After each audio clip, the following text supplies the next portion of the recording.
Folding.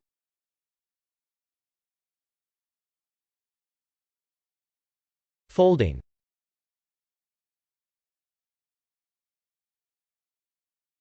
Folding. Folding can be an adjective, a noun or a verb. As an adjective, folding can mean designed to fold, as a folding bed, a folding bicycle, a folding chair, etc.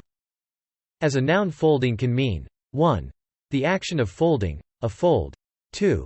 The keeping of sheep in enclosures on arable land, etc. 3. Code folding, a source code display technique that can hide the contents of methods, classes, etc. for easier navigation. 4. The deformation of the Earth's crust in response to slow lateral compression. 5. Paper money, as opposed to coins. As a verb, folding can mean the participle form of fold. The folding process